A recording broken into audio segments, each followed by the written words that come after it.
Today on the Videomaker Podcast, Chris and I discuss our picks for the best products of the year. All that and not much more coming up. But first, I want to quickly make you aware of Videomaker's email newsletter. It's full of great Videomaker articles covering the art and technology of video production. You'll find how-to articles, articles that cover the concepts and principles of visual storytelling, reviews of the latest video cameras and software, a roundup of the latest video news, buyer's guides that cover everything from camera support, computers, field monitors, and tons more. Plus, if you want to get alerts about our free instructional webinars and receive invitations to our in-person networking events across the United States, the Videomaker email newsletter is the best way to stay up to speed. Sign up today at videomaker.com/newsletter. That's videomaker.com/newsletter. Now, on to the show.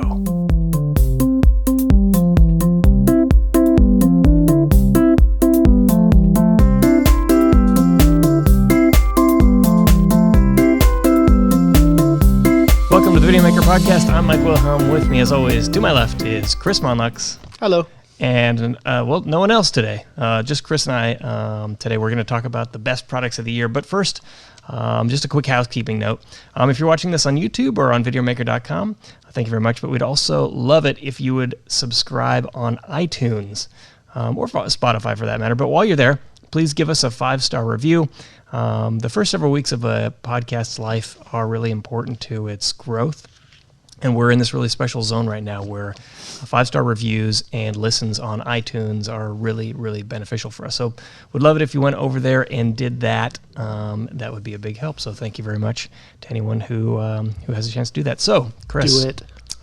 Best products of the year. Yeah. So, every year we get together and argue over, what do we like the most? And it's always a fun time. We get together, full editorial team. Of course, Nicole's not here today, so she doesn't get to defend her ideas, but I think we know how she represents and what she thinks she liked. Yeah. We didn't really have a lot of disagreements. It was just making sure we were as thorough as possible because we want to make sure this is really legitimately, hey, I'm going to go here. This is going to be the place where I'm going to make important buying decisions, right? Yeah, that's right. And it's actually kind of a unique thing here for us, or maybe for anyone, I'm not sure. So just maybe we can go over the criteria of what it is, the best products of the year. So it's the best products of 2019.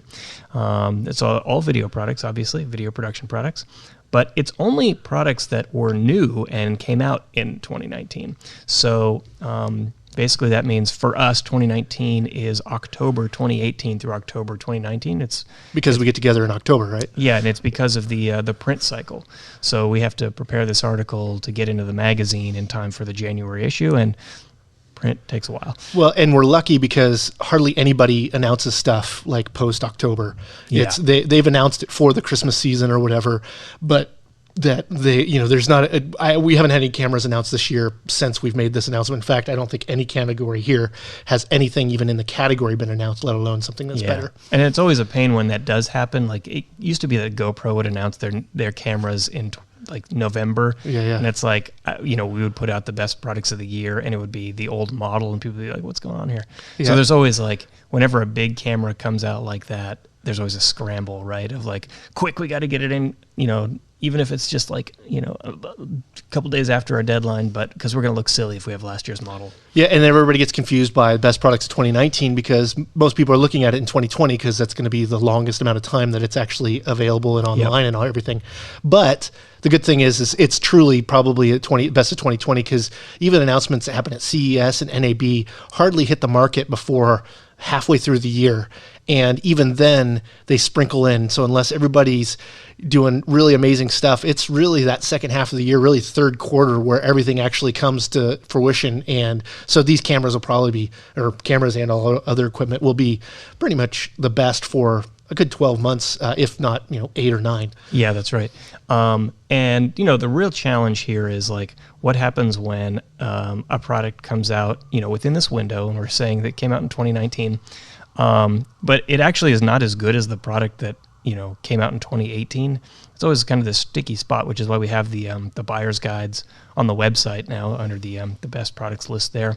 That's always current and always up to date, because there's just this weird thing, it's microphone that came out 15 years ago is still the best microphone in its category that you can get today. The Shure SM58 is still holding best like handheld microphone status.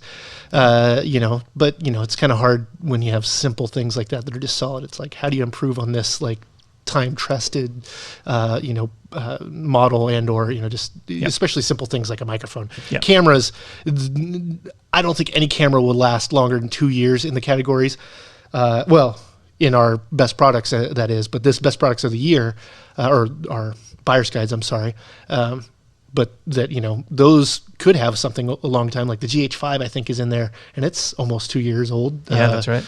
Come January, probably, as far as its announcement. So, do you want to jump into it, or what do you want to Actually, I think what we should do before we dive into it, let's just like discuss the criteria. Oh, yeah, okay. So we have to have had our hands on it. So for all of our buyer's guides, we have to evaluate it. And this is evaluated by having some hands-on experience. So one of our editors have to have had hands-on experience for it to even be considered. Yeah, and trade show hands-on does not count. We have to have like independent hands-on where we get to just like take it and have control over the situation and all that kind of thing. And so I get to test a lot of these things to see for the best our buyer's guides. I'm going to get confused talking about both of these right now. But I know there's like this language crossover. We call them buyer's guides on the site. There's a navigation that says like best products, but it's actually different from the best products of the year. Yeah, so. But the cool thing is this is like a list of all video production products, whereas all the others are specific to cameras, lights, microphones. So this is a best of the best. This is the cream of the crop. Probably as many generalities as you can take into and consideration of application of tools and whatnot. That these are the best all-around things that in each category. So we have to have actually used it hands-on. So we are very fortunate at Videomaker that we have such great relationships with most of the product manufacturers, and when we ask for something, we tend to get it. Yeah. And they lend it to us for a period of time, and we send it back. Occasionally, there's like a product which we just can't get our hands on, and we just have to go, well, it could have been the best product, but they weren't playing ball, and we couldn't figure out how to get our hands around it. And we totally give them the opportunity. I mean, the thing is, if we're arguing about, hey, what's in this category, and say it's a camera we haven't touched yet, we're going to get on the horn with that brand and go, hey, we are evaluating for our best of the year. It's in your best interest to send it to us so we can take a look at it. And I mean, we've had stuff that like literally we got it for a day, and we had to send it out the next day. But that's okay because we actually are able to verify the goodness in its specs and what it should be, what it's being sold as, what's being marketed as. Yeah. So, that's the thing is we got to cut through the bowl a lot of times to see what's just a marketing spec and what's actually important, because there's a lot of features sometimes that are just meant to make the laundry list of features longer or try to make it more competitive when it's not even a spec of the camera that's really all that important to a buyer or whatnot. So we're always trying to make sure that these are the best for the category, and then the best for our audience. So we know our audience. I hope we know our audience. I feel like we are really connected with you all. And so this is, with what people are asking us to make content about, we know how they're using stuff. We know that they're not likely on a Hollywood set making recommendations to the DP on what lens and camera they should use on the next Marvel movie from our recommendations. Probably not likely. However, we do think that, your small crews, your production teams that are, 15 or less type of a thing as far as a whole project or something like that, I surely think we're talking to them. And that means we're not getting deep in the weeds of the reds. It's really easy to go, red, the newest red is amazing, and it always will be. But it's not likely that everybody that we're trying to recommend a cinema camera to, especially our audience, that would be it. Yep. But we really evaluate that value. So, it's the bang for your buck. It's is this worth it? If it is, why? And then weighing it out. I mean, we have on here the best cinema camera, which is the Blackmagic Pocket Cinema 4K. And if it wasn't so affordable, I would say no way, because the battery lasts like 40 minutes. But it's so affordable and you do so much for what it costs, it just beats the pants off of everybody else that's even near it, because it's hard to recommend a $15,000 camera to the general audience of Videomaker. That just doesn't make sense. Yeah, so So there are 7 basic criteria points which we consider. So speaking to your point, Chris, we really do focus on technology that's accessible to most people. Yeah. The idea here is we won't consider whatever the latest RE camera is. And it's kind of like, can the average American maybe with a credit card or just like a bank account buy the thing at all? Yeah. If you have to take out a second mortgage on your house to get a thing, we're not considering it for this category. Yeah, I mean, and it's pretty hard to consider a real expensive camera, especially because of the amount of peripherals and whatnot that goes along with it. And so that's also a consideration, right? What's it take to kit this thing out to be usable, and is that even within the parameters? Yep. So the 7 categories or 7 criteria are empowerment. So how much does it actually help people to be better communicators with motion pictures? Ease of use. So this is how accessible is it to someone? Do they have to go through some advanced training in order to use it? Yeah. Do you need to know special lingo just to even figure out where the buttons are, right? Yep. Is it affordable to the average person? So we're not talking about the average Hollywood movie studio, but the average person or small business owner maybe. Obviously the quality of the product, how much innovation is involved. So sometimes we'll give a little bit extra weight to a product that does something radically new, even if it's not as affordable or even if it's not as easy to use, but if it does something incredibly different. We like it when the market's shifting to giving us new things. Yep. And it's easy to go, hey, that camera was solid. It does everything I need it to do. But then we also have to go, was it supported this last year? Yep. Or was it brought to the market? So the other one is how dependable is it? Some products do some really incredible things, but it's you got to be lucky to get it to do that thing under some very specific circumstances. Yeah. And then how good does it do the thing that it's supposed to do? What's the performance like? So this is the criteria we consider for all these things. And maybe we should just start with the one you just mentioned, the best cinema camera, the Blackmagic. And again, this is a category where someone's going to go, hey, Red came out with a new camera this year. Why isn't that it? Sony's got the FX9. I mean, that's only $15,000. Come on. Yeah, exactly. Or the C500 Mark II, man, that came out this year. Neither camera I've shot, unfortunately, but that's just, I think, more availability yet. But the bigger thing is that this is, the Pocket Cinema 4K was $1,200, something like that. And that was, I think, our pick last year. Obviously, it wasn't announced this year. And the 6K is exactly the same camera with some, I'd say, 85% of the camera is exactly the same. It's not terribly different in size other than its little nose that it's got for the EF mount. But, EF is such a ubiquitous mount now. There's so many lenses available from third parties, from Canon, you name it. There's a lot of adapters for EF. So, and just a slew of price range, right? So it uses the Canon EP6 battery, although like I said, it's really bad battery life. And the other thing is you're shooting 6K in RAW. That's some data. So it's kind of funny is you might spend as much for the camera for the media, depending on what media you choose and how you choose to shoot the camera. Because if you're trying to shoot 6K RAW, you're going to need some expensive media just to be able to capture it. The camera will try to capture on any media you put in it, which is kind of weird, but it will, it captures up to 6K RAW, Blackmagic RAW, which is 10-bit RAW, and up to 120 frames and 2.8K, which is pretty significant. I've definitely shot at higher frame rates in HD and upscaled to 4K just to have those higher frame rates, so it's nice to not have to lose as much resolution. So actually, a lot of people might say, hey, I watched your Blackmagic Pocket Cinema Camera 4K for his 6K video. By the way, if you haven't, you should go watch that. Yeah, I spent a good amount of time on that. And the big takeaway was most people should just get the 4K. Yeah, and this is a case where the 6K gets it because the 4K came out last year. Yeah, that's as far as recommendation, and it really comes down to use case then. So it's like, if 6K will serve you, then you should consider that. But I think we're even might talk about a news thing of you didn't even need 4K, and now there's 6K. And I think there's some really good validity to that idea there, and especially because, you get some nice benefits, and it's on the way as far as the use case of the camera that has such higher resolution. I can take a little postage stamp on it and get it, a high enough resolution so I can use it. That's neat, but there's just so many other things that tie into that. But Blackmagic is pretty easy to win those cinema categories. So the other contender, I guess, is the S1H, the Panasonic S1H, I guess. Yeah. Which we excluded. Boy, it's been like 2 months since we made this decision, but so there's a timing issue, I think, with the S1H, and also the S1H. Let's see, $4,000 for the body only. It's $4,000. Whereas it's $25 for the Blackmagic Pocket Cinema 6K.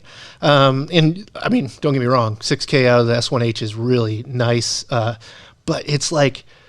In fact, we have someone reviewing it right now, and their question was, who's going to shoot photos on this thing? It is so big, and like it's a great video camera. Why is it in this form factor? And I think that's kind of an interesting thing. I imagine it's a cost thing, quite frankly, because a couple grand more is a EVA 1. So. You could say the same thing about the Pocket Cinema camera, It's not shaped like a video camera. Yeah, that's true. And so many people, that's it. It's so funny because I remember when we used to bring out our camcorder, our pro camcorder, just to record audio on it because that's what clients were like, oh, you have pro equipment. And it's like, yeah, I'm actually shooting on this DSLR over here. And they didn't really get that, like, actually, if you want that cinematic look, it's nice to have interchangeable lenses so you can have that low F number and you can have that shallow depth of field is really what it comes down to. I feel like we need someone from Blackmagic on here to tell us why they shaped this camera the way it looks like a potato. Like I remember, when we saw the first one, I was like, man, this is the ugliest thing ever. But I just wonder why they don't just shape it more like a video camera. You know, turn that grip sideways and, you can handhold it. Yeah, well, they, none of their cameras are good looking or very useful as far as form factor. Even the Ursa Mini is a bigger camera than its FS7, its C200 brethren in that same kind of space, as far as the cinema camera form factor with XLR inputs and all the rest. I mean, you have many XLR inputs on this, and I just hate that. It's like, I don't want an adapter to have to go in line or get a specialty cable or whatnot.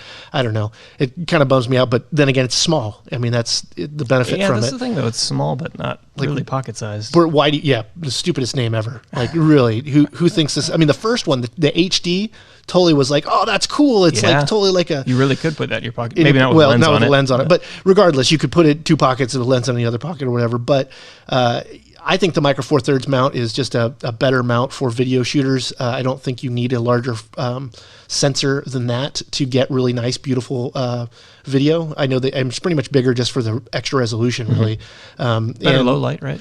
A little bit. It had better dynamic range by a bit, but if you're in those situations where that matters, okay, then there's your competitive difference. But otherwise, it's probably not going to make that much difference, and it's probably still going to blow the pants off of the dynamic range of other cameras at $1,200 or $2,500 even. And being able to shoot RAW in general at that price point is pretty crazy. I want Sony and Canon and Panasonic. I want them all to come out with a camera that actually competes price wise with Blackmagic, because I know they'd be a far better piece of equipment. But could they do it for that price? I don't think so. Sure. So let's move on to best camcorder. And I should say, actually, before we talk about this is not a secret. We're not doing like a countdown to and a reveal or anything. The article's been online for a while, so you can go online if you want to read ahead. It's just go to Videomaker and look for best products of the year 2019. Mike's on the website. I'm reading it off of paper. So, if you like paper, you can have that. I just happened to not pull it up on my computer, so I got it here. But best camcorder. So this was not the year of the camcorder. There was no, that's true. When was the year of the camcorder? Early 2000s, maybe.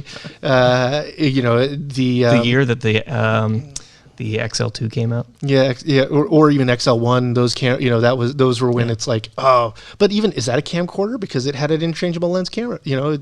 Compared to like maybe the DBX100 or the DBX. That's the Sony VX1000s or 2000s later. PXW100. All those are like that skate. I always think of this. There's the skate camcorder. They're the ones with the handle on top that you can, easily use and have a microphone on them and whatnot. So they've been there's actually the camera companies are still putting out camcorders at a pretty decent clip. Yeah, they're still they're just not putting them out at the frequency that they're putting out other things, right? They're doing one for every 3 other kind of cameras, but there's still a lot of people that don't need more than that. We had a discussion recently actually with our I was talking to OMPT, our nonprofit, and they were talking about us bringing, like a C200 or a nice, not nice, but like a higher end camera to one of their trips where they go to third world countries and teach people how to do video production, and that they were kind of wondering if it would be kind of a bad form because they teach and train on camcorders, and they're like, oh, what's that guy? And I'm like, well, the cost of everything, if I'm like, hey, everybody gets a $7,000 camera, all of a sudden it becomes really out of reach, especially for small budgets and that kind of thing. But the other thing is there's so much more training once you have those types of tools to be able to do it just good enough. The amount of focusing and exposure and all those things that you have to really nail every time. You can't just day one go out and make a video with no knowledge prior to using it. Now, would I choose a camcorder over a cinema camera for any of the work I do? No, but there's a lot of videos that really benefit from it. News gathering, I think of like houses of worship. Just a lot of like, if you just want to do documentary storytelling, but maybe not in like a heavy way, like documenting your vacations or you doing interviews. I mean, I have interviews of my grandparents talking about the slides that they took when they were growing up, and that we have, and like that's our historical record, and that was a really great use case because it didn't have shallow depth of field, so I could see my grandma in focus. I can see the slide. She could talk. We could hear it. It worked really well for that. But you don't always want to see everything in focus. Not a small sensor attached lens camera isn't gonna be best for a lot of productions. But there's some where it's right on the nose, and you shouldn't overthink it and do more complicated than that. Yeah. So we hear a lot of the stories. People who have this perspective. A lot of people contact us who need to make video. They understand the importance of communicating with video, but they're actually just not that interested in the like diving deep into the craft and the sort of art side of it. They're just like, I need to make video. I want to communicate using video. I need a good sound. What do I do? Yeah. For years we have recommended for those people the Canon XA line. It's like the bottom level Canon XA line has always been just like a nice workhorse camcorder. It's in an affordable price range. Yep. Although I think they actually over time they've gotten cheaper, but not like huge leaps and bounds, but they're still more affordable than they used to be. And they're all the professional camcorder is smaller than it was ever before. Like it used to be, you wanted this full size thing, but now like they can cram all that stuff in a camera, and there just wasn't a whole lot out there that anybody released this year. So it wasn't like a really pretentious category for us to choose. It was like, man, the XA40, that's a solid camera. What else would we consider? And the list was very, very short and not even competitive. So we thought it was a really good fit. I think we gave this award at CES when it was announced, this line. And I think it's just a solid camera. You have XLR inputs. There's just a lot of workflow things that are really going to benefit those that don't want to deal with the hassle of, just dealing with audio in general. Going into a mirrorless or DSLR camera, you have to kind of know your thing, I don't. This has got the audio controls, like physical audio controls right on the camera. You can adjust the gain right there. You can change your inputs right there. Got built-in NDs. It's got everything you need for just about anything other than giving you easy shallow depth of field. And what's it worth? That's the question, really. And the whole thing is $1,400. Like there's a lot of camcorders out there that are many thousands of dollars. Yeah. But this is like, it just seems to be when I hear these. People who are asking for this type of, or it feels to me like they need this type of camera. This is about the price range you're going for. Like it's really hard to tell someone who's just like, I just need to make some good video and I don't want to dive too deep into like how an image is captured and learn all the manual controls. It's like, you're not going to spend $6,000 on a ENG camcorder. And not only that, but they fit really well in multi-camera shooting too. So like you can buy 3 of them for the affordable cinema camera, and now you have 3 angles, and likely you'll have more coverage. I wouldn't say wedding videography, because usually there's supposed to be kind of a pretty artistic aesthetic to that, or at least the high-end stuff. But you know what it would actually be pretty good for is a multi-camera podcast. Oh yeah, totally. Yeah. Like we're not using it just because we honestly don't have that many camcorders. I think we have one behind Mike, and I don't think it powers on, but it's quite a few years old. We have a few of those. Yeah, I haven't charged the battery, so I have no idea. But they're good props now. So let's move on. So best DSLR mirrorless. So this is, I think, the like most pretentious category. This is the one that has the most releases. It's what everybody's, I'd say it's the top of our triangle as far as our coverage. It's the like category that most people want to know when they're working in the craft of filmmaking and storytelling using video. And I feel like we chose a controversial pick here. Totally. So I really love this camera, and I argued for it. And the reason why is it's just got more value. So should you say the name of it? It's the I forget. I'm looking at the picture. The Nikon Z6. So right. Nikon released the Z6 and the Z7. Z6 is $2,000. They have their mirrorless line of lenses are more affordable than Canon, Leica, anybody else that's got a full frame camera. It's actually full frame 4K, and you can also do a Super 35 punch-in in FX and DX mode. The only thing I think that it really limits, it doesn't have unlimited record time. So you're getting that in the S1H. You're getting that in the new Sony, I don't think the A7S3, but the A7R4 does, and I think every Sony camera from here on out will have no record limit time, and obviously like GH5 and those smaller sensor cameras. But you can get 10-bit out, which was a really big deal. Out the HDMI. Out to the HDMI, which in 4K. 422. Yeah, so you can't get that with the A7 III. You can get that with the EOS R, but the EOS R is a 1.6 or 1.7 times crop in 4K. So you don't. If you're buying it for video, you're buying a part of the sensor that you're never going to use or not going to get to use. Though, if you're looking at me right now, this is on the EOS R. It's more because we're shooting Canon that we just want to make the look the same, although if you look at the two shots, they're quite different. But anyhow, but what it comes down to me is they're really smart with releasing their lens selection that they have. If you're buying a $2,000 camera, unlike the EOS R, where like you're talking about $2,000 or more lenses, they have a lot of lenses that are $1,000. You can have a fast prime, you can have a nice 24-70, but you can have 4. And since it's mirrorless, you can shoot up to 6400 ISO without a lot of noise. It's got good dynamic range. I like the way it looks, the footage, and it's SD cards. No, it's not. It's XQD cards. But just the things with it are cheaper. And the A7 III is a really close contender, though there's some really big things about it where when you're recording, the screen goes down in resolution, so it can handle the capturing internally. If you're actually wanting to use an external recorder when you're recording, or an external monitor, when you're recording, guess what happens? No output. So if you're recording in 4K and you want to use a small HD focus or some external monitor with it, it's not going to continue putting out the video. So it's like, that's weird. It's like when you want to be critical when you're rolling, it's not letting you have output. So there's some things, and I'm sure those are all cost-saving things to make a $2,000 full frame. I mean, it's so funny because like when it was announced, it was like, it's how much? Because everybody was looking at the DSLRs or the past versions that weren't like the A7 II just wasn't quite there. A7 III checks all the boxes. You got log, which so does the Z6. It's got 2 different types of log in the Sony, but just overall a more affordable. Now, the Sony has a much more robust lens selection as far as mirrorless goes, which is kind of interesting because they were like the ones that needed to catch up with lenses against Nikon and Canon. And as soon as everybody went mirrorless, they're like, haha. So I feel like the big question everyone's going to ask when they hear you say this is like, well, what about the A7R4? A7, or well, it's the price. It's what it comes to. I mean, you have a full frame with sensor stabilization.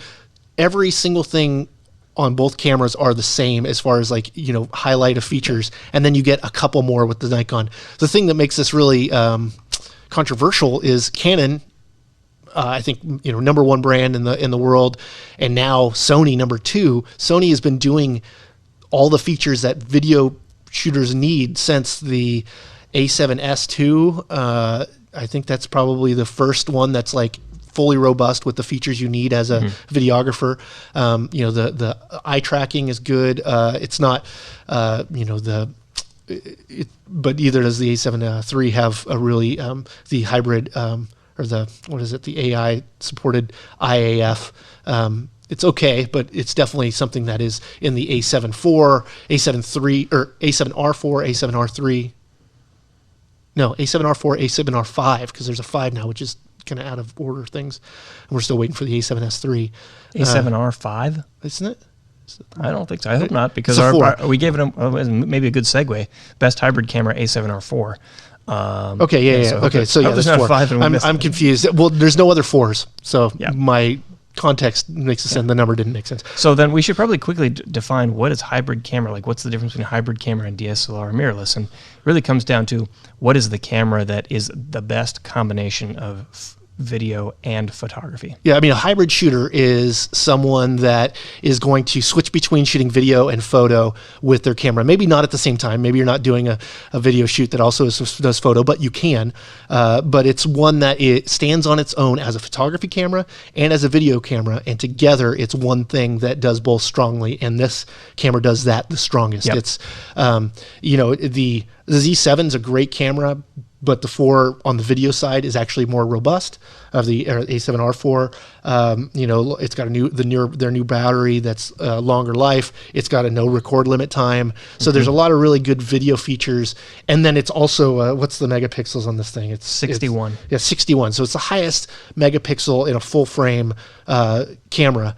So 61 is crazy. I mean, and also the like incredible autofocus is really going to shine for photography more so than video. But it's in video as well. So it's although there's some weird things about it. We always wag our finger, right? If you're using.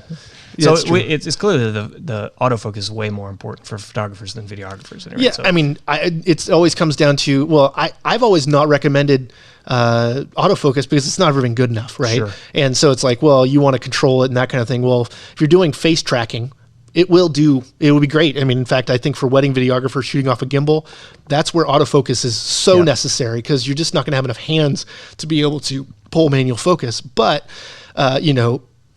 I wouldn't always have it on because, quite frankly, I want to choose the point of focus. You can make a fantastic motion picture with entirely manual focus on your video camera, cinema camera, but like it's going to be more difficult. Photography, autofocus is So essential. yeah, especially if you're doing fast, whereas this thing's really fast too. Yeah. So like if you're doing sports photography and that kind of thing, like, once the moment's gone, it's gone. So you need to be able to have multiple shots fast in motion.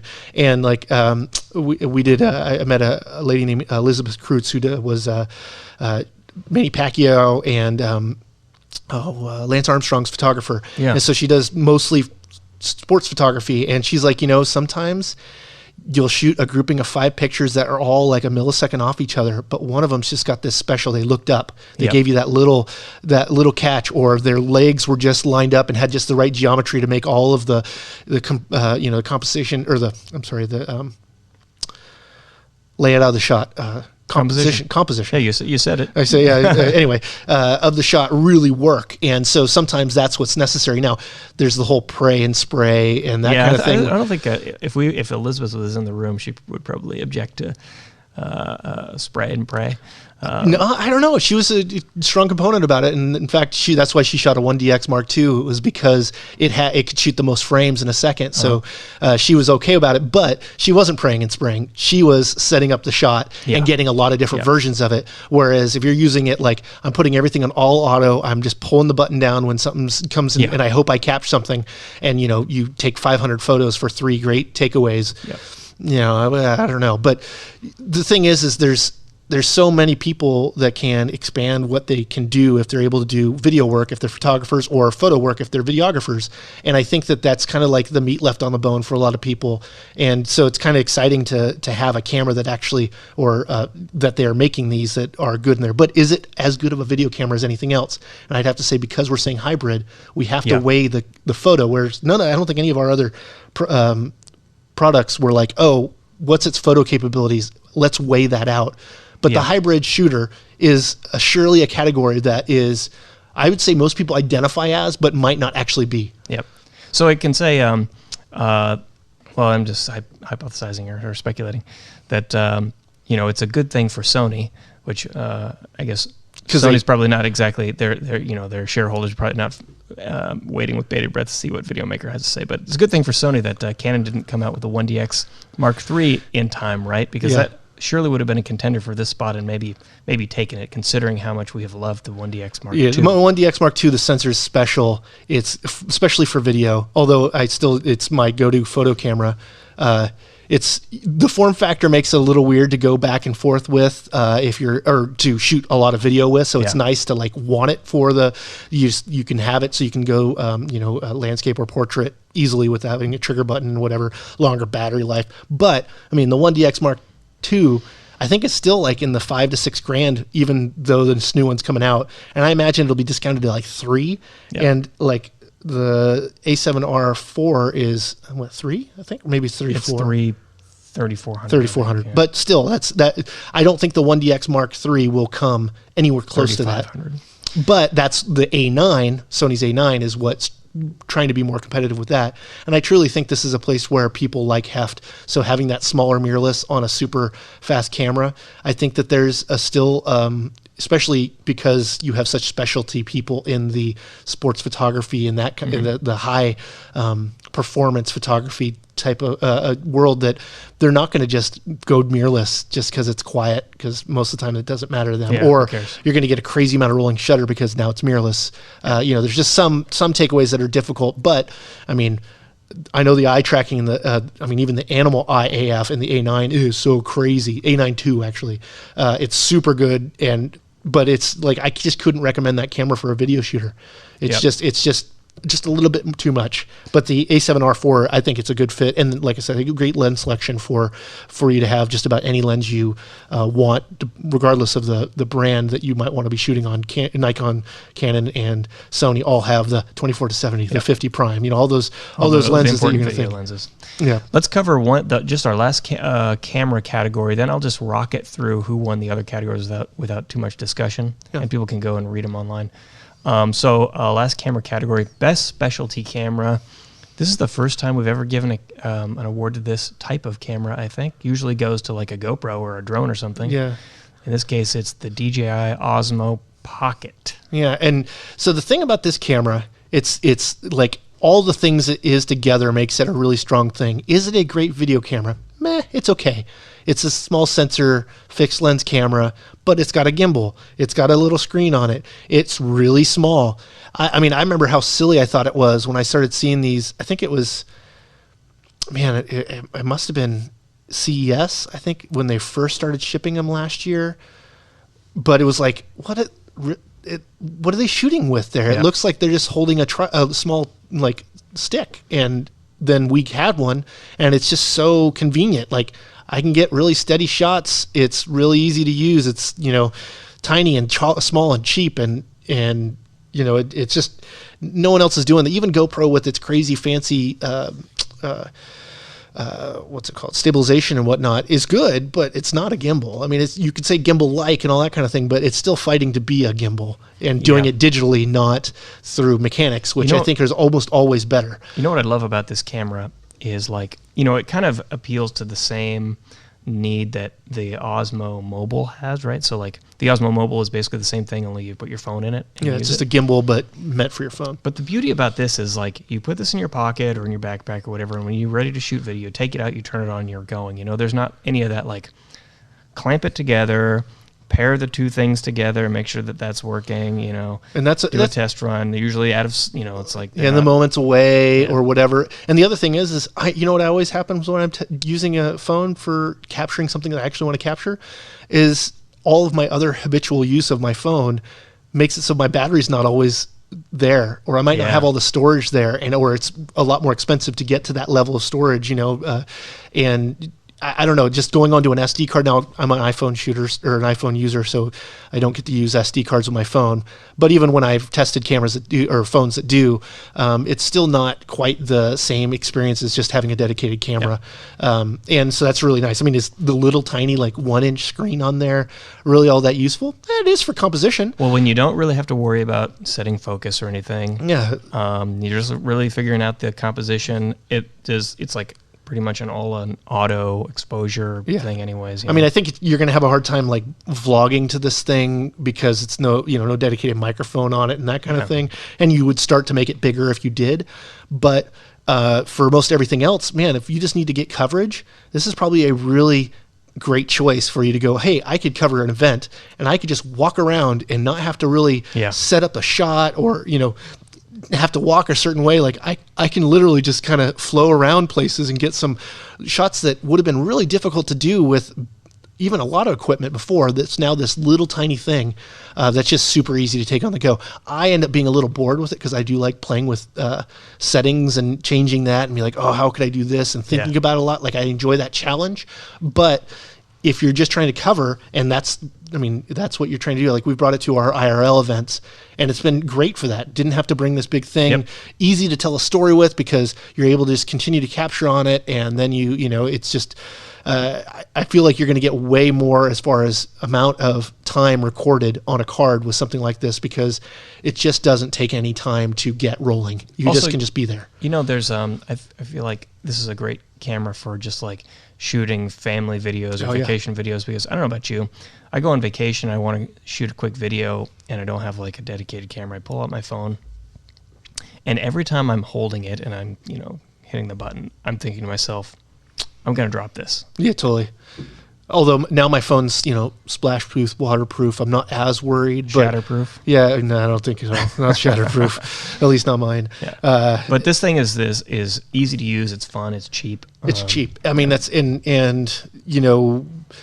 it's pretty much the same camera and gimbal that you're finding on the low-end DJI drones.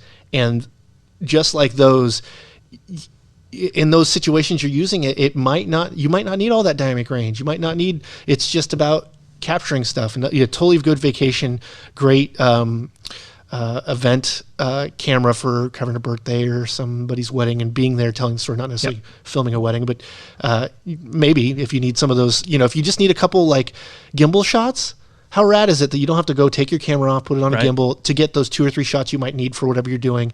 Just get those, and if it mixes in well enough, that's fantastic. Did you ever see that video? The guy who turned the Osmo Pocket into like a jib by just putting it on the end of a long pole. Oh, totally. It makes good sense. Yeah, it's incredible. It's like you could get drone shots, drone looking shots by just bringing a pole with you. Yeah. I mean, a broom pole with an extension, like. Cool. If you get 15 feet off the sky, it's probably where you wanted the drone to be anyway, but you felt uncomfortable getting it so that close to people. It's like, oh, in fact, that was one of a guy, Drew Gracie, who's a time-lapse photographer. He goes, when people can't afford bringing out the Inspire and that kind of stuff, he's like, I just have a really long tripod that extends up to 40 feet. That collapses. 40-foot tripod? Well, it's one of those winding tripods, but like it's extensions and just keeps on going up. Pretty neat type specialty thing. And he's like, I just put my camera on that and I get the 1 or 2 shots that they wanted, and now I don't have to charge them for drone. And it was, I could just bring it along. And it's like sometimes you don't need that really specialty. I mean, like I can only imagine. I want that jib shot. Bring that jib to a wedding, like holy crap! Like, it takes a good hour to get set half the time with that kind of stuff, and it's like, unless you have the crew for it and you're getting paid the money, it just wouldn't make any sense. Okay, let's just rapid fire through the rest. So there's the best lens is the Nikon Z24-70 f2.8. So that's just the classic. The focal length for zoom. Good price, fits the new camera. Really honestly, that lens with the Z6, I don't know other than like trying to get, I don't hardly ever go below f4 really. Typically 2.8 is usually great, but having to go below that, you're talking about a specialty shot. You're trying to achieve something that, you probably don't need a fancy anything. You just need a prime. But great fit. And I think it's a good price too. Best stabilizers, the DJI Ronin SC, and the big thing about this is it's just like it's cheap.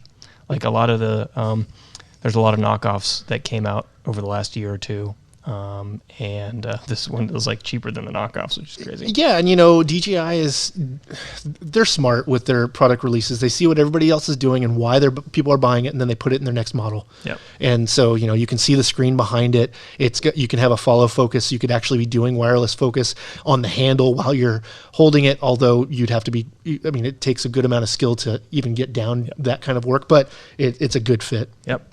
Best light is the Light Panels Gemini 1x1. We have one of those here, don't we? Yeah, it's over there. It's not on camera, but I really like it because it's RGB WW, so you can Like it's got a fireplace, it's got your firefighting or your police lights and all those kinds of things, and then also a gel mode, so you can just pull up a Roscoe gel on it, and it just is no gel needed, and you just have that color. It's a little pricey though, isn't it? It was like compared to a normal 1x1, that's probably around $1,000 to $1,500 range. For a high-end 1x1. For a high, this is double that. So it's a high-end plus, but it's also got a wireless DMX. And the other thing is, we just didn't get a whole lot of lights this year too. That's so the big thing, it's a really good light. It's worthy of an award, surely. I mean, I really like the light, but can you get for cheaper? Yeah, but maybe this wasn't the year of cheap LEDs. Yeah. It was, I think, the RGBW year.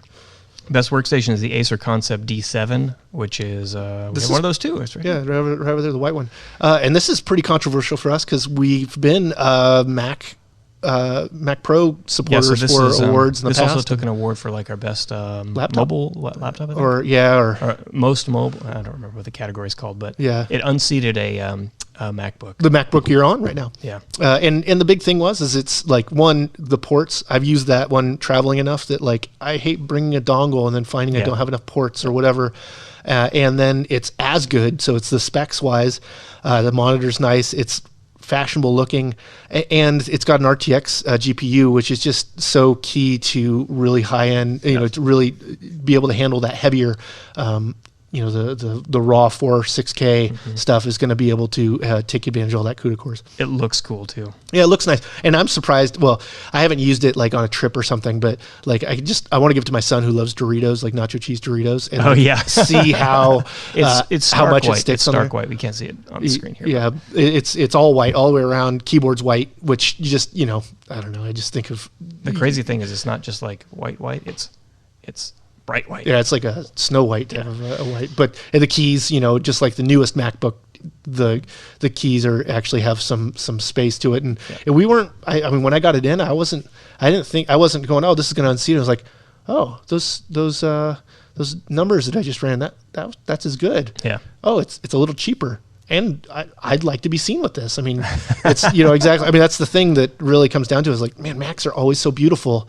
How do you compete with that, especially if you're someone of aesthetic? And I am when it comes to, everything about me. I just look in the mirror all the time. But, no, I'm just kidding.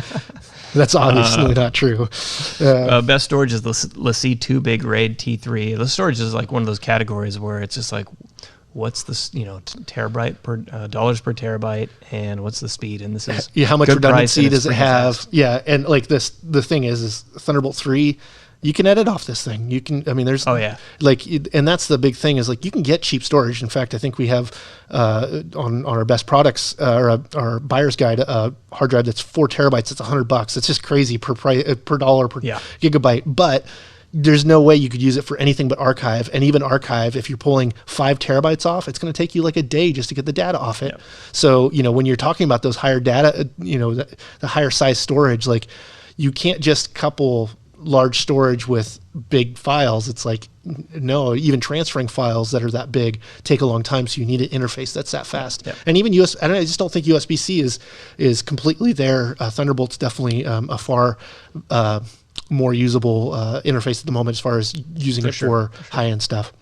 Best microphone, Sennheiser XS wireless digital. This is a choice between 2 Sennheisers. The other one we were considering was the G4, and it just came down to like the XS is more affordable. It was the G5. I think it's a G5. G5? Oh man. Yeah, I think they're G5s. But regardless, and I don't know if that came out this year. It's also the Rode little square mic we are considering. Oh yeah, and it was just kind of funky looking. It's funky looking, and it's also wireless. So that's you're getting cheaper because it's a wireless interface. But you get the nice microphone on these. This is easy to fit in your pocket. They work well to plug into a DSLR mirrorless or a cinema camera. Yep. And so it makes good sense in that, and it's affordable for what it is. And I honestly, you don't want to underspend on your audio stuff. If you're having to deal with lav mic that the wire is noisy to touch, or even just buzzy or whatever, or you're having a hard time just getting signal and that kind of thing, dealing with those problems when you have them, or when you've already spent some money on it, it's like, damn, why didn't I just spend a little bit more? Yeah. Best field monitor, Atomos Shinobi. So actually this is just like basically a Ninja 5 without the recorder. Yeah, and they're super light, which I'm kind of surprised by, but they're bright. They're like 350 nit. And you can load LUTs in them. It's got all the great interface that the Atomos stuff has. It's the same, or it's similar, but it's still just as good. It's light enough to put on a DSLR and not worry about it like sliding off. Though surely you could do that if you didn't attach it well enough. But it's still like a hot shoe, cold shoe mounted monitor. And it fought against the Focus 5 OLED, I think. Was the other one that was in the category that we've taken a look at that came out in this last year, and it's great, but it's more money, and so it's like it's pretty hard to fight when it's like, oh, you could get the Ninja 5 for the same money, so you can get a ProRes external recorder and a monitor for the same money as other just monitors. So I think that's really, but the brightness is really what is key, because usually the more affordable stuff's just not bright. Yep. Best audio recorder is the Zoom F6. This is a serious audio recorder. It's really cool because it's got 2 AD converters in it, so that gain set is not really necessary. So when it's got one for the high end frequencies, one for the low end frequencies. So there's no clipping on either side. So it's pretty. Like you have 6 inputs on this thing, though it's not a multi-track recorder. And I learned that the hard way because I tried to use it to record my band. That is annoying, right? Especially since Zoom does make some pretty nice multi-track recorders. Yeah, I mean, the H6, which I love for the money too, or H4N Pro, those, this has definitely better preamps. The thing I like about it is it didn't take a really old SD card to make it function, because usually audio recorders, they want you to use cheap micro SD cards, which makes some sense if you're just buying them by yourself. But we have a lot of SD cards, but I hardly ever keep around the really old stuff, and they're usually small anyway. Now, if you're recording audio, I mean, like, I think, you could record an hour for like 2 gigabytes at high, 24-bit, 96 hertz type of thing. But it's small. It's meant to be mounted underneath a camera, and it gives you, you could go stereo into your camera, and then you could also have individual tracks of all the rest of the stuff, and have that no clipping, which is just rad. And it takes the Canon L series batteries, which are just super ubiquitous. I mean, I think I have like at least 2 dozen of them. And so it's just like you can have this thing that literally could be recording for 24 hours on one SD card and one battery. Best desktop monitor, the BenQ PD2 2700U. What amazing name. I know, it's like some of these companies, the naming conventions. Well, it reminds me of cars. American cars have names, and European cars usually have numbers. Same with Japanese and stuff. So it's like you instead of being called creative monitor, it's got this weird name on it. But we really like it because it's affordable. It's got a lot of times when you get a higher end monitor, it's like reflective and shiny. This is matte. It's got a lot of good features for designers. So our art director uses this monitor, and it works really well because it's I believe really high quality calibration and all the rest, and just a good price. 100% sRGB. Yeah, I mean, which usually it's like they'll say like 98%, and I always wonder what that 2% really is like. If we put them next to each other, I'd be like, oh man, that 2%, screw this, man, this needs to be better. The only thing is it's 60 hertz, and I don't think if you're planning to play video games on the same computer, you might not want to use. You're going to probably be bummed. Yeah. But that's the thing is, like, I think as soon as you try to go, I want this to do this and this other thing, you start going like, oh, I want the Swiss Army knife, and then it ends up being just kind of a crummy knife. Yep. So I think that's what you end up getting with there. Beginner editing software, Apple iMovie, which is this wins this award a lot, I feel like. It's really hard to compete with Apple when it's free, right? So like, it would certainly be great if Windows made a competent, Oh man, it'd be so fantastic because well, I mean, we with OMPT, they want an affordable, simple editor to teach and train people on, and they used Movie Maker for a long time, but that depreciated in like 2012 or something. Yeah, and it's unfortunate because but the thing about Apple iMovie, so my nephew got really excited about wanting to do making videos and stuff. I loaned him a green screen so he could do some of that stuff and thought that was kind of fun. But he learned on iMovie, and it's cool because it's like, oh, you want to make a suspenseful thriller trailer. It's got like, take this picture. move the camera this way. Yep. And it's like step-by-step things that like really help with the idea of storytelling. Like I think you do that a couple times, you kind of get the idea of like, oh, I can do this to transition from that. And it's not until you're challenged to have to use it to communicate. And of course, this gives you a reason to do it without even having a story. It's like I can make a trailer for a movie that never existed just to make a trailer, and that it's there. And it's just so easy. And of course, the workflow is so nice when you're using a phone, editing on a phone, and it's all there, and then you push it up to social media afterwards. It's like, man, I wish my high-end computer was also a really awesome cinema camera and did all that stuff. But then would I don't know, but it'd be cool if it was, I guess. I could tell you, it's a great time, I think, to be a kid who wants to make movies. Oh my God, yes. My son wants really. He not even just gaming movies. He's like or gaming videos on YouTube, and in our last podcast that DP reviewed, Chris and Jordan, they're like, yeah, it's like the number one thing that kids want to be these days is an influencer, as a YouTuber, and I totally get it because it's so funny because I think this is like the astronaut of like the 50s, I see these people. What does that say about this generation? Yeah, but but it's also or it reminds me of like the garage bands of the 90s type of thing. It was like this thing people are doing and being successful, and I can do this. And it's almost like, I feel like YouTube, that format, and Chris Jordan was saying, like, higher production sometimes gets questions about your motivations on who made it, who paid you, that kind of thing, if it looks too nice on YouTube. The crazy thing is it's, certainly the garage bands in the 90s, you could, if you were a teenager in the 90s, you could hear Nirvana and go, I can do this. I can scrape together enough money to go down and get a guitar, and these guys are not playing anything that's super complex. They're not super talented players. Maybe they're great songwriters, but sure. They're Nirvana, but then again, Dave Grohl's one of the best drummers of all time. But at the time, it wasn't like he was being touted that way. Well, and Kurt Cobain was not a virtuoso singer or anything. Oh no, or even he was a sloppy guitar player, but they played into it. And I think that's the thing of it just feels obtainable. And I even feel like, I feel like Clerks, Kevin Smith's Clerks, that was one of the first things I ever watched, was like, you know what, if you just have a story and you have the want to do it, you can make it. And nothing about that film specifically is terribly beautiful. Yeah. The story's cool. And the dialogue's really great and that kind of stuff, but it's not because it's beautifully shot or anything else. I think they shot in black and white so they could make more mistakes. I thought they shot in black and white because that's all they could afford. And maybe that's it too. Maybe they played it both sides. But either way, it's like, I think that's exciting to have those kinds of things that are obtainable for. But now it's people. Like one step even beyond that. You don't even have to scrape together cash to go get a camera. It's like every kid has a camera in their pocket, right? Totally. And there's if you're not even using an Apple device, there's going to be some free editing software you can get online. It's just like such an incredible time if you're a kid and you want to make and not only that, but incredible. You can make original content videos, or you could play video games and record it and make videos. One of my favorite things on YouTube is cinematic gameplay. So it's like stories written, and then instead of getting actors and a set and all that kind of stuff, they're just using a game to play out that story. And that's so interesting to me because I love the idea of I can just flesh out this story. I can just get right to it.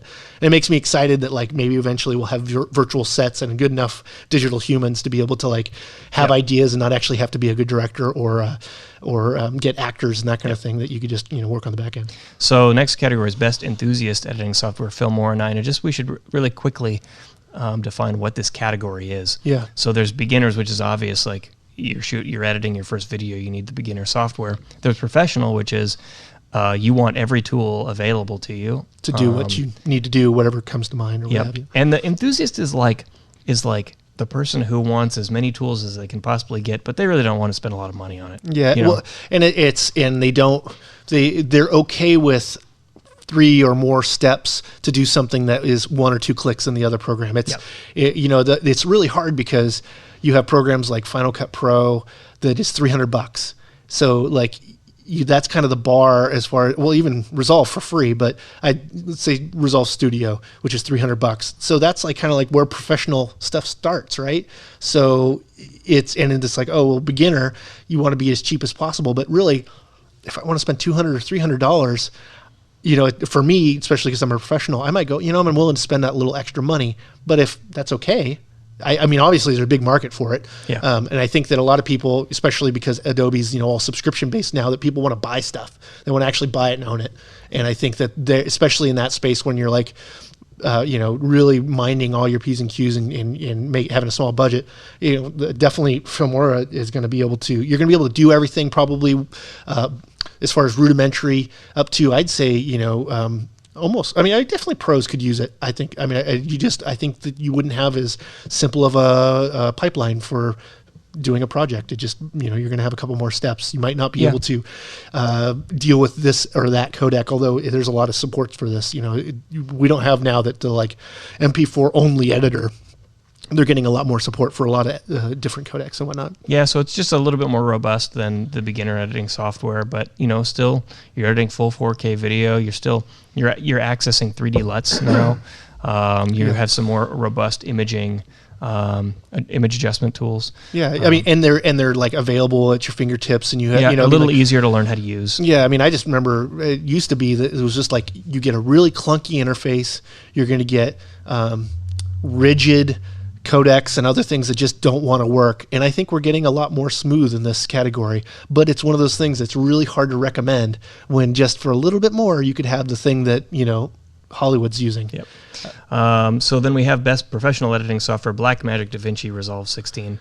And this also might be a little bit controversial considering how dominant Premiere is in this space, but we're really wanting to focus here on just the editing software, none of the other things. So Premiere does not get a bonus because it's part of the Creative Cloud. Yeah, because there's you get After Effects and Photoshop and all the rest as well. Yeah, those are, as a suite, so strong, really hard to compete with. Yeah. But when you go free, that's full really, audio really, support, really Fairlight and 3D graphics and those kinds of things, all those things put into one.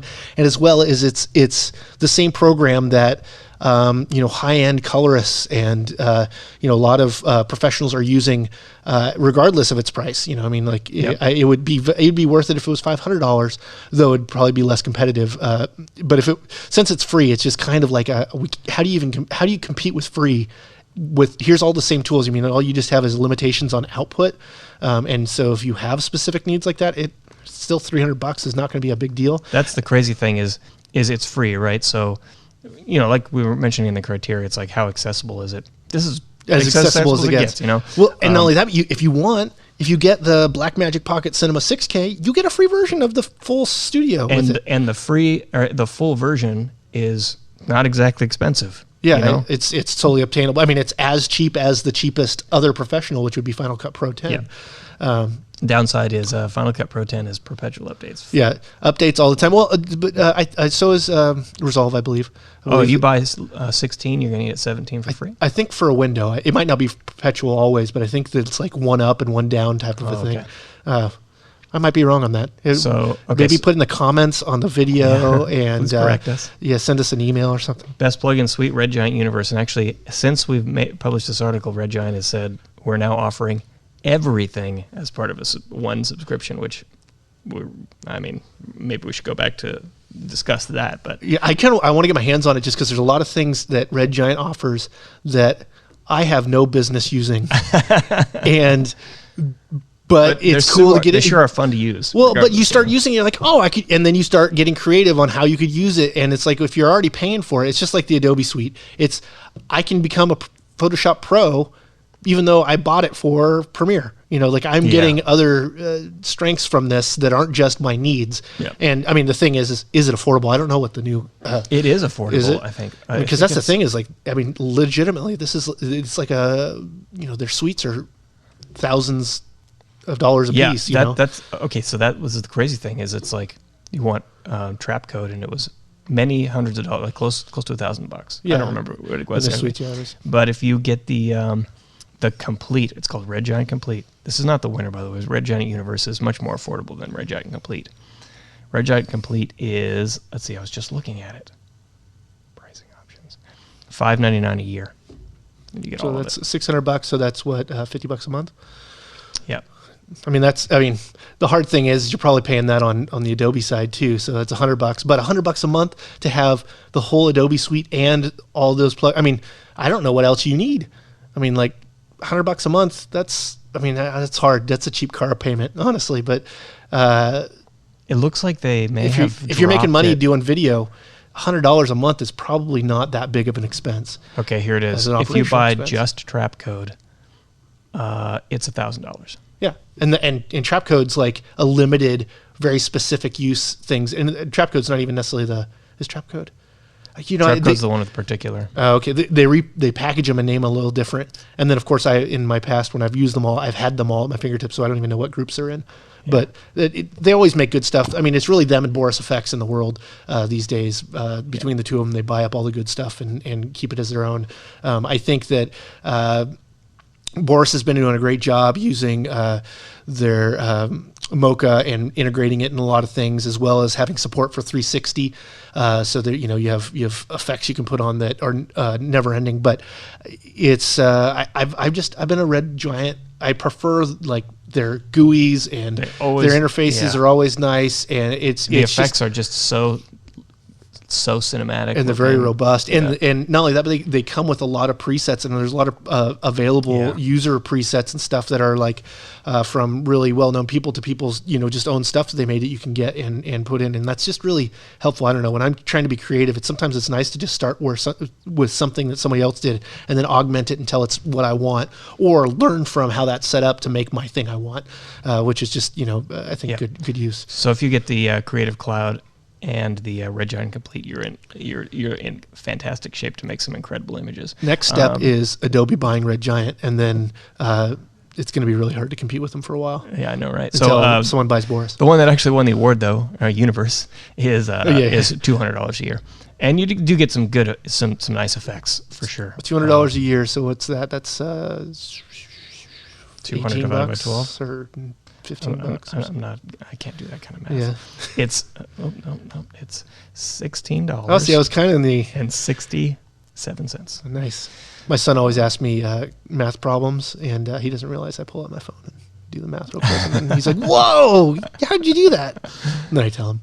Let's see, last one here, the best motion control system, the Rhino Arc 2. We're big fans of Rhino around here. Yeah, they had the Rhino Evo Motion that like literally is my staple, was all the motion control I used around here. How long have we been using that thing? Like years? I think it got it in 16, maybe 15. Yeah. And it's still working great. And now I got to see the Rhino Arc 2 at NAB last year, and I was really impressed by it because honestly, it wasn't like they didn't give me this crazy demo or anything. It just was everything you want in a system. And we have one around here now that I've gotten to use, and it's really it has a face tracking part of it, which I have not gotten the hang of and does not work the way I thought it worked.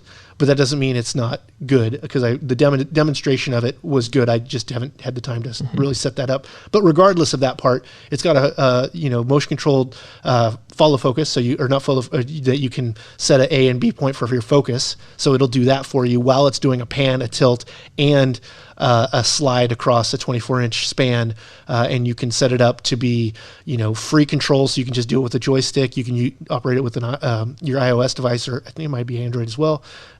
The only thing I've found is that it's got a go button, and every time I press the go button, it shakes a little bit. So I just have to add a little bit of space on both sides of it, because the Rhino Motion, Evo Motion, had an external controller that was off of everything. So you could click and be all manhandly with it, and it wouldn't change your shot. So that's the one thing I got to get a hang of.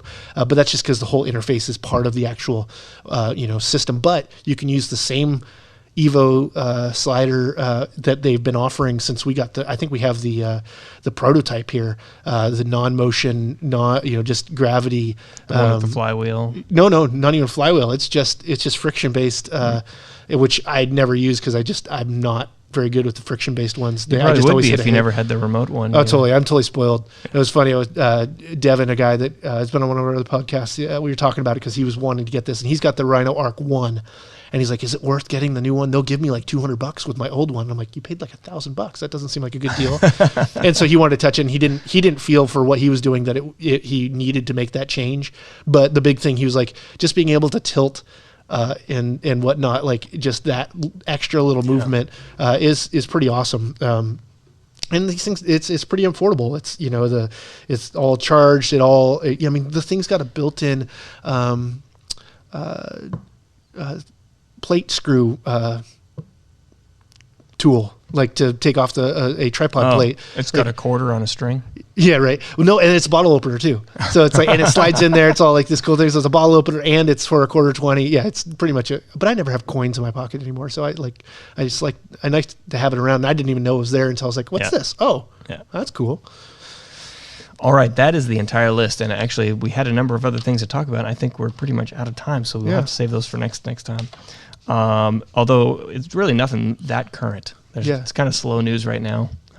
But this is in our latest edition. That's right. You probably can get this on the digital because I don't think we're going to send you one. You've already got them out. Can you? You might be. I don't know. We don't do it too often. You can. You totally go to the website, sign up for a subscription. If you don't get it, you can buy the back issue. Oh, okay. And Natasha will send it out to you. Yeah. So if you like paper, which I really do, especially when I'm trying to like keep track of something like this is something I want to use on my next idea. I'm going to keep this over here and have it dog-eared. Like I love that, but it's so convenient online. Yeah. But you can have both. We'll put a link in the show notes, and you can go to the website, videomaker.com, and search for it if you want. Just don't confuse it with the best products link on the main navigation, which is general best products. I guess we should put a link in there that says best new products of 2019 or something. But yeah. At any rate. Okay, let's call it there. So thanks, everyone, for listening or watching, and we'll see you next time. Bye-bye. Thanks to everyone who listened to this week's episode of the Videomaker Podcast. If you made it this far, we hope that means that you like the show. If so, we'd be thrilled if you told your friends about it. Word of mouth is absolutely the best form of advertising we have. For Chris Monlux and everyone here at Videomaker, I'm Mike Wilhelm, and you've been listening to the Videomaker Podcast. We'll catch you next time.